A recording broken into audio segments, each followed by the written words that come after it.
What's going on, y'all? Thank you for checking in with Callie. Please like, subscribe if you haven't already.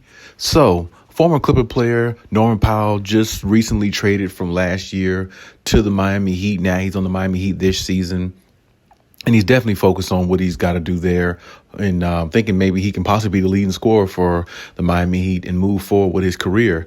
But besides that, he was actually asked and spoke on a situation about the Clippers, and he really gave no response because there's really no need to give a response because he's not there with Clipper Nation anymore. He's actually moved on to Heat Nation, so I understand.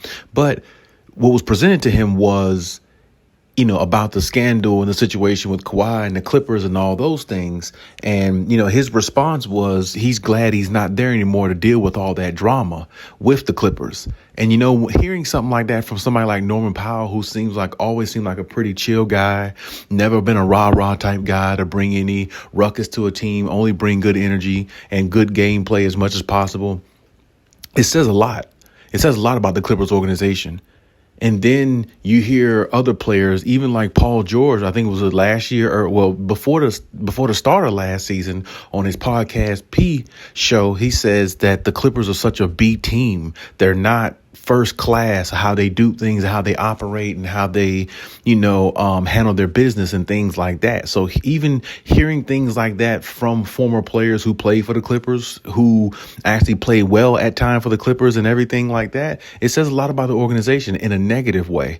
And now that all this has come out with the scandal and all these other things and Kawhi's in the mix of all this stuff, it looks bad.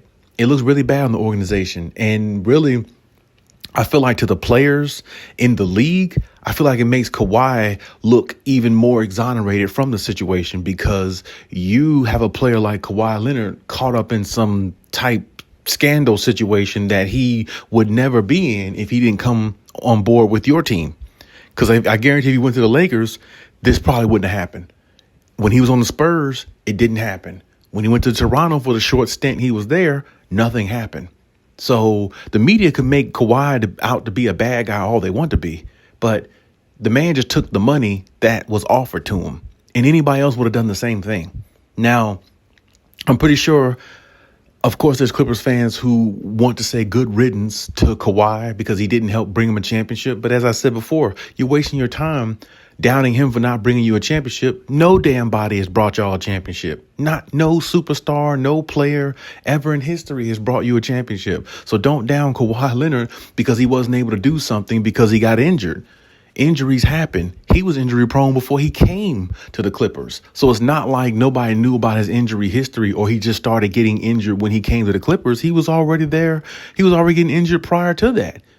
His injuries just mounted more with the Clippers because he was at a later stage in his career. It's not like he had all these injuries when he first got in the league or something like that. Or it's not like he had all these injuries and these load management things like he got drafted to the Clippers. He got drafted to the Spurs a long time ago. If he came in with all the injuries, then maybe you could say that. But, he's put in time, blood, sweat, and tears. Maybe not enough in your eyes, but he's put in enough because he's won multiple championships in this league. And he is a superstar. He's bona fide superstar. So regardless of what some Clipper fans think about Kawhi Leonard, hey, you wouldn't be in contention of a championship. You wouldn't even be looked at. You wouldn't even be on the map if it wasn't for him. You wouldn't be. Because he could have easily went to the Lakers and just rode it out, won a championship or two, and ended his career that way. So, honestly, he took the more challenging route by taking on a challenge of playing for a team like the Clippers that he never won a championship, that he the road to the championship is a lot harder, and still took that route and tried to make it work. It just didn't pan out so far. But you still got one more season now with the Bradley Beals and the Chris Pauls and, the Brook Lopez's of the world and those type guys added to the team. So maybe something can transpire in a great way this year. But I don't think that a lot of people should look at Kawhi as just this bad person because he signed a contract and took money that was offered to him just so he could be on a team that wanted him to be there rather than him going to the Lakers. So I don't think that's a bad thing. The man did what anybody else would have done, took the money. You can't fault him for that. If they pay you $28 million on the side, that's what they think you're worth. So, I mean, now I will say this, the no show and all that type stuff, that's just some made up stuff that was a part of the contract just to make it easy for him to sign.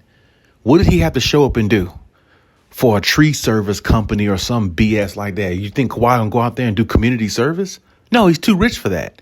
So if it's a no-show job or whatever they're talking about, okay, well, he's not going to show up and do nothing in no tree service company, some made-up janky company where he doesn't even have to go out there and do any labor because he's too rich to do that.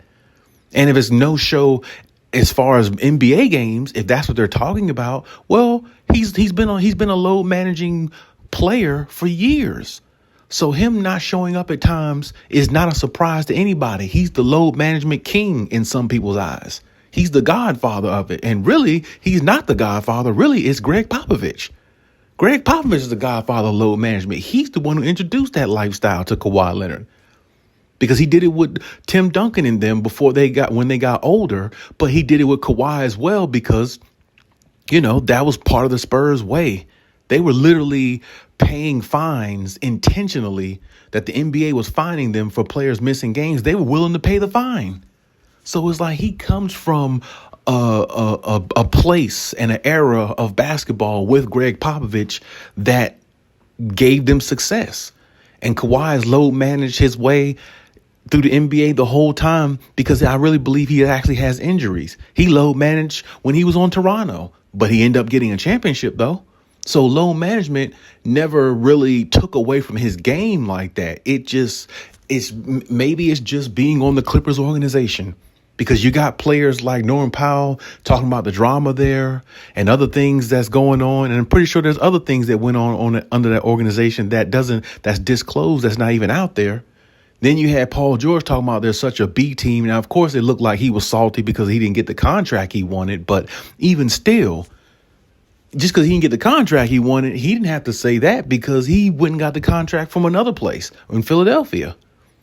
So, but them being a B team, that's more than just contract. That's just speaking on how the organization is as an organization in general. Now, at the time, I didn't see it that way when he spoke on his podcast P show a season or two ago. I didn't see it from that angle. But now that I look at it, listen to all these scandal situations that's coming out and all this stuff coming out about the Clippers and how they are a B team. They are a team that don't run the operation well enough to be a premier team and focus on basketball enough to really put things in perspective. As I said before, in many of my videos that I've made throughout the past couple years, there's always been with the Clippers, they never make the right trades. They always trade for guys out of their prime. They don't put the necessary pieces there that can help a team win. You had Kawhi Leonard and you had Paul George 4 or 5 years ago with Terrence Manns, guys like that. And, those guys are not championship ready. They're not. You know what I mean? They're not like they weren't. Terrence Mann was not a veteran. You had Marcus Morris, but he jumped from team to team to team. He's a decent role player, but he's not, an upper tier type role player that can help you win. They got Norman Powell, but at the same time, it just didn't work out because it just didn't. Norman Powell's a good addition that they picked up, but the pieces they had around him really wasn't good enough. And when it comes down to the Clippers, they've always made bad decisions management wise, trading player wise. They just make bad decisions. That's why the notion has always been the Clippers are going to clip because they're just not a good organization. And after this situation like this, if Kawhi goes under in this situation, they will not probably draw or lure another superstar to that part of Los Angeles ever again. And a lot of you Clippers fans may not believe that, but it is a blessing that Kawhi even wanted to come to the Clippers. He did not have to. He could have went and won 1 or 2 more championships with the Lakers, like I said, and didn't give 2 shits about anybody else. So Be thankful that he actually wanted to come there, because before that, who was there? You had Patrick Beverley and a bunch of role players there. No superstar. Nobody wants to come there. Nobody played for the organization. The only reason why Bradley Beals and all of them are there now, because they're damn near out of their prime. They're not the way they were. They're not as good as they used to be. They're injury prone, and they're sloppy seconds. They're crumbs off a plate now. So now they'll go to the Clippers. Bradley Beal didn't come there in his prime. He was on the damn Wizards and stayed there happily until he was unhappy.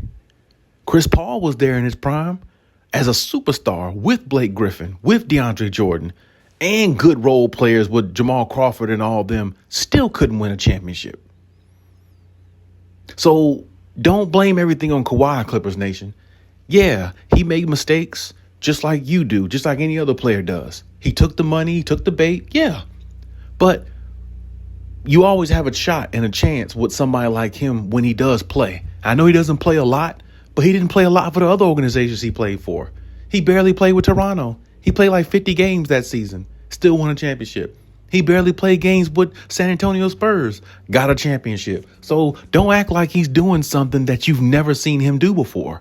He's load managed because he has injuries, and he's a premier superstar caliber superstar player in the league. When he's on your team, you have a chance to win. That's all you can ask for. It is no guarantee no team is going to win a championship. If it was, every NBA team would have at least one championship in team history. You know why they don't? Because it's no guarantee whether you have a superstar or not.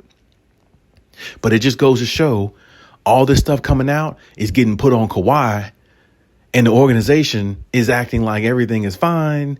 And, all these things are coming out and everybody's sitting there denying it and they didn't do nothing wrong and all these things. But at the same time, if Kawhi Leonard's contract gets voided for some reason, I guarantee you it'll come out in the future that somebody on the Clippers leaked some information or, tried to say something about Kawhi and threw Kawhi under the bus to where the blame got put on him and the organization keeps moving on.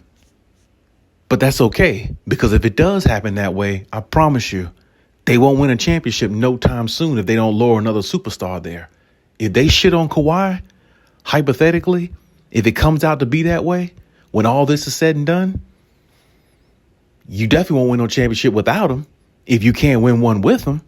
But regardless, he has 2 championships and can ride off in the sunset and don't give a damn about you or your organization. Don't forget that.